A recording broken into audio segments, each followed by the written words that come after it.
Think about comedy today, and you probably picture something like this: a late-night host firing off topical monologues, a stand-up working a crowded club, or a viral clip that dominates your feed for exactly 48 hours. We treat humor as a highly perishable good, something manufactured for the present moment that expires almost immediately. But there is a possibility that our freshest material is actually thousands of years old.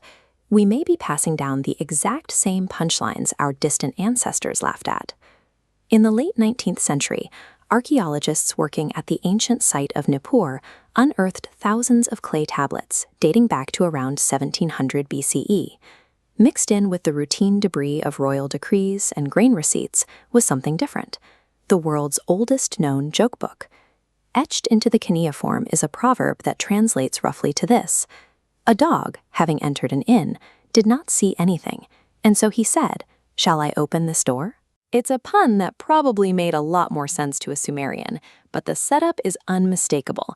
It is the original "a guy walks into a bar" joke. Finding a classic comedy setup perfectly preserved in ancient clay forces us to rethink the lifespan of a joke. If a gag from 4 millennia ago perfectly mirrors the rhythm of a modern sketch, we have to look at why humanity goes to such extreme lengths to keep these specific structures alive. Ancient societies didn't treat a good laugh as a disposable comment. They viewed jokes as valuable cultural assets. Across different eras, people felt a distinct compulsion to write them down, sort them, and protect them for future generations. This diagram illustrates an effort by a 5th-century Neoplatonic philosopher named Hierocles. He spent years researching the origins of all the humor known during his time. After sifting through massive amounts of material, he claimed that every single joke in circulation could be traced backward and reduced to exactly 21 original source concepts. We see similar early blueprints in texts like the Greek Philagelos, one of the oldest surviving collections of humor. Humans have been systematically gathering and cataloging comedy for thousands of years. This obsessive categorization reveals how comedy actually works. It operates on a fixed, universal formula. The surface details shift, but the underlying mechanics of a joke remain constant across entire civilizations. When early modern Europe developed the printing press, the slow preservation of ancient humor rapidly accelerated into a lucrative industry of mass production. Printers turned out just books. These cheap pamphlets were engines of theft, repackaging ancient jokes for a new audience. Entire passages were stripped for parts. An old story about Diogenes dodging an archer was reskinned and printed as though it just happened down the street. The most famous collection of the era, Joe Miller's Jests, was considered the definitive text of English humor. Yet it was entirely compiled of stolen material and attributed to Miller, a comic actor who was notoriously stern and famously never laughed in his life. The entire jest book economy proves that a good punchline is practically immortal. It simply changes its cultural skin to survive the passage of time. While printers were lifting jokes to sell books, another group of professionals was using these exact same comedic structures for a much higher stakes purpose. The court jester is often remembered as a mindless fool in a belled hat. In reality, they functioned as the world's first professional political satirists. From Will Sommers in England, to Tenali Rama in 16th century India, to Karim Shiri in Persia, these performers were almost always recruited strictly on merit.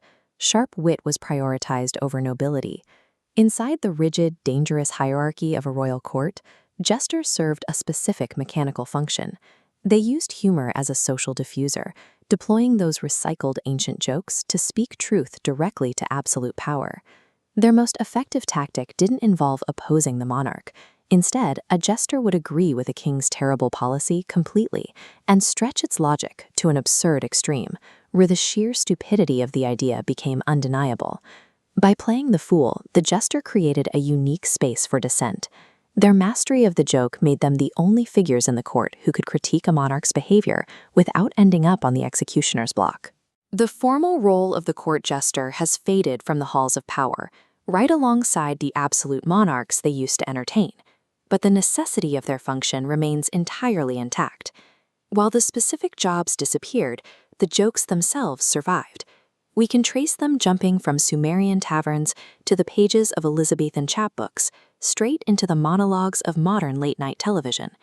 This survival happens because humor acts as a social pressure valve. It allows us to process harsh realities and keep authority in balance when direct confrontation is too dangerous. It is psychological software that helps us endure the world.